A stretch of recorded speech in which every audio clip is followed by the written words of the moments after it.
12th class students. Today we will start our next chapter named microbes in human welfare. Student, you know that what is microbes? What is microbes? Microbes are the component of biological system. जैसे कि plants, animals, human beings, सब living being है, वो सब हमारे system का biological system है जो उसके कंपोनेंट है. इन सबसे मिलकर ही सारे लिविंग ऑर्गेनिज्म एक कम्युनिटी तैयार करते हैं. तो माइक्रोब्स भी उसी का एक हिस्सा है. Microbes, where microbes live?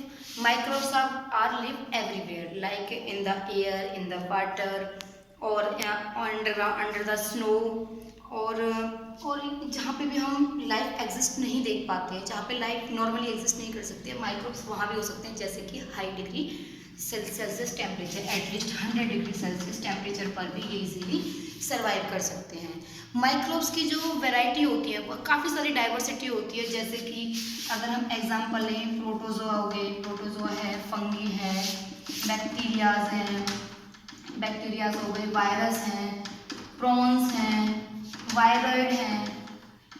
These are the diversity of microbes. Student, you know that fungi and bacteria, some fungi and bacteria we can grow in nutritive medium. nutritive medium से आप समझते हैं, nutritive medium वो medium होता है जिसके अंदर हम किसी भी माइक्रोब्स की ग्रोथ करा सकते हैं.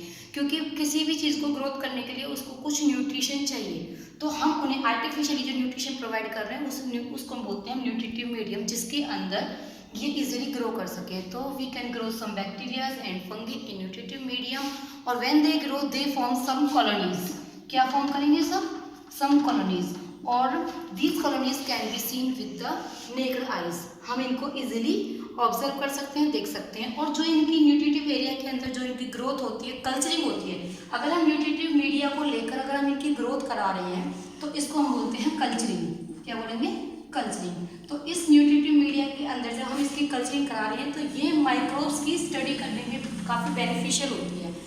और बेटा आप इतना भी जानते हैं कि माइक्रो ऑर्गेनिज्म, हमने जो इससे पहले चैप्टर 8 पढ़ा है, human health and disease. Human health and disease के अंदर हमने ये पढ़ा था कि नंबर ऑफ डिजीज और caused by the number of microbes. लेकिन हम इस चैप्टर में ये भी पढ़ेंगे कि डिजीज के साथ साथ number of microbes are beneficial for us, और some benefits we can discuss in this chapter.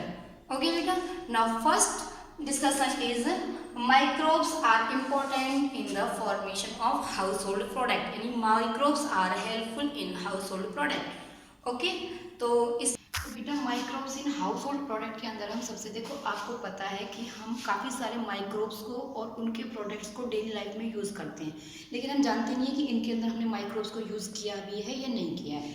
तो हाउस होल्ड प्रोडक्ट का एक best example, formation of curd. सबको पता है, सब दही खाते भी हैं और सब दही बनाते भी हैं और बनती हुई देखी भी है, लेकिन किसी को ये भी पता है कि ये कैसे फॉर्म हुई है. क्योंकि इसके अंदर क्या होता है, देखिए, जब फॉर्मेशन ऑफ कर्ड होती है, दूध से दही बनती है, तो दूध से दही बनने के अंदर भी बैक्टीरिया की ग्रोथ होती है. कौन सा बैक्टीरिया होता है? लैक्टोबैसिलस, और इसको हम शॉर्ट फॉर्म में LABB कह सकते हैं. ठीक है, कॉमनली इन सबको हम LABB बोलते हैं. जो लैक्टोबैसिलस और अदर्स सबको हम कॉमनली LAB कह सकते हैं, लैक्टिक एसिड बैक्टीरिया.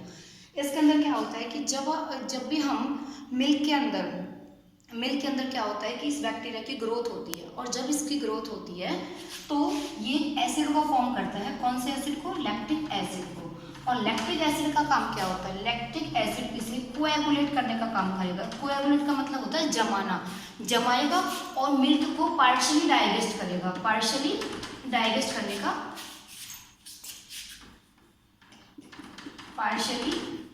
करने का काम करेगा. जब ये इसको पार्शियली डाइजेस्ट करेगा तब दूध से दही बन जाएगी. तो जब दूध से दही बन जाएगी तो उसे दूध से दही बनाने के लिए हम क्या करते हैं? हम एक स्टार्टर यूज़ करते हैं. देखो हम क्या करते हैं, दूध लेंगे, थोड़ा हल्का सा गर्म लेते हैं. क्यों? क्योंकि वही टेम्परेचर माइक्रोब्स की ग्रोथ के लिए सूटेबल होता है. तो सबसे पहले तो हम इसको वो टेम्परेचर प्रोवाइड करेंगे जिसके अंदर ये अपनी ग्रोथ इजीली कर सके. इसके बाद हम इसमें मिल्क के अंदर हम थोड़ा सा उसमें दही ऐड करते हैं. ठीक है, एज ए स्टार्टर, और हम इसे इनोकुलम भी कहते हैं. इनोकुलम और स्टार्टर मतलब जिससे कि ये जो दही है वो बननी स्टार्ट हो. क्यों? क्योंकि जिस दही को हमने, थोड़ी सी दही हमने जो ली है, जिसको हमने मिल्क में ऐड किया है, उसके अंदर पहले से ही काफ़ी सारे एलईबी प्रेजेंट होते हैं, तो वो CO2 की प्रेजेंस में, यानी हम क्योंकि हम बाहर से O2 की सप्लाई को स्टॉप कर देते हैं, तो नंबर ऑफ इनकी ग्रोथ होती है और उनको टेम्परेचर भी उनके अकॉर्डिंग मिल जाता है, जिसकी वजह से एलईबी की काफ़ी सारी ग्रोथ होती है और लैक्टिक एसिड की प्रोडक्शन होगी। लैक्टिक एसिड की प्रोडक्शन होगी तो वो कोएगुलेट होगा और वो जमना स्टार्ट हो जाएगा। इस तरीके से दूध से दही बन जाएगी। दूसरी चीज़ और होती है कि जब दूध से दही बन जाती है तो साथ में उसकी जो क्वालिटी होती है वो भी इम्प्रूव होती है। कौन सी क्वालिटी? न्यूट्रिटिव। जैसे कि अगर हम ये कहें कि मिल्क का काम अलग होता है और दही का काम अलग होगा, क्योंकि मिल्क के अंदर जो न्यूट्रिएंट्स होते हैं वो अलग होते हैं, लेकिन जब लैक्टिक एसिड की फॉर्मेशन हो जाती है तो उस टाइम पर उसके अंदर जो क्वालिटी होगी वो भी चेंज हो जाएगी। जैसे कि अगर हम मिल्क का देखें तो मिल्क के अंदर कैल्शियम ऑलरेडी प्रेजेंट होता है, लेकिन अगर हम दही की बात करें तो उसके अंदर विटामिन B12 की क्वालिटी है वो इंक्रीज हो जाएगी। ठीक है, तो इस तरीके से, और जब इसी तरीके से फिर जो दही है यानी कि जो एलईबी बैक्टीरिया है वो हमारे स्टमक के अंदर, यानी कि जब हम दही खाते हैं, दही खाने के बाद जब वो हमारे स्टमक में पहुंच जाएगी तो वहाँ पे वो डिजीज़ को चेक करने का काम करती है कि कोई और डिजीज़ है, वो माइक्रोब से होने वाली कोई और डिजीज़ तो नहीं है। तो इस तरीके से ये वहाँ भी इम्पोर्टेंस होती है, यानी हमारे स्टमक के लिए भी अपना रोल प्ले करती है। इसके बाद ये तो हो गया ऊपर की बात। ठीक है, इसके बाद हम थोड़ा सा आगे पढ़ते हैं। आगे हम देखो, हमने काफ़ी सारे फूड आइटम हम खाते हैं, जैसे इडली है, डोसा है। उसके लिए हम क्या करते हैं? उसके लिए हम एक डो तैयार करते हैं। डो का मतलब एक तरीके से हम घोल कह सकते हैं। जो हम आटा तैयार करते हैं या हम घोल तैयार करते हैं, जो भी होगा उसे हम डो बोलेंगे। उसको हम क्या करते हैं? उसको हम कुछ टाइम के लिए रख देते हैं। रखना ताकि उसके अंदर माइक्रोब्स की ग्रोथ हो। This process are known as fermentation. Fermentation क्या होगा? The process in which we grow number of microbes in anaerobic condition. तो माइक्रोब्स की जब उसके अंदर ग्रोथ होगी तो क्या होगा? देखो, जब भी हम सिंपली फॉर्म में लगा लो कि अगर हम आटे वगैरह को भी बाहर रख देते हैं तो गर्मियों में, तो वो आटा क्या हो जाएगा? कुछ ऊपर की तरफ नहीं उठ के आ जाता है। सिंपल आटा भी अगर हम डो भी तैयार ना करें, हम आटे को भी बाहर छोड़ देते हैं तो वो ऊपर की साइड आ जाता है, क्योंकि वो फूला फूला सा हो जाएगा। किस वजह से? पफ अप हो जाता है। किस वजह से? क्योंकि उसके अंदर CO2 गैस है वो प्रोड्यूस हो जाती है, और CO2 गैस के प्रोड्यूस होने की वजह से वो फर्मेंट हो जाएगा। ठीक है, फर्मेंट होना यानी माइक्रोब्स की ग्रोथ उसके अंदर बहुत ज़्यादा हो जाती है। अच्छा, फर्मेंटेशन को हम और भी कई सारी जगहों पर यूज़ करते हैं, जैसे कि कई सारे फूड आइटम्स हम बनाते हैं, तो उसके लिए हम फिशेज, सोयाबीन और भी कई सारी चीज़ों को हम फर्मेंट कर सकते हैं। उसकी वजह से भी हम फर्मेंटेशन प्रोसेस को हम यूज़ करते हैं फूड प्रोसेस के लिए भी। और कई सारी, जैसे अल्कोहल का सबको पता है कि ग्रेप्स को फर्मेंट करते हैं तब अल्कोहल की फॉर्मेशन होती है। इसके बाद हम और भी कई सारी ड्रिंक्स वगैरह होती हैं। ठीक है, जैसे कि एक ड्रिंक है जिसका नाम है टॉडी ड्रिंक है। टॉडी ड्रिंक में क्या होता है? जो पाल्म फ्रूट होता है, पाल्म फ्रूट को फर्मेंट किया जाता है साउथ इंडिया एरिया में, और उसके फर्मेंटेशन के बाद ये ड्रिंक बनती है। ये बहुत स्पेशल होती है साउथ इंडियन के लिए। ठीक है, इसी तरीके से हम काफ़ी सारी जगहों पर हम इसको यूज़ कर सकते हैं, जैसे कि हम ब्रेड बनाने के लिए।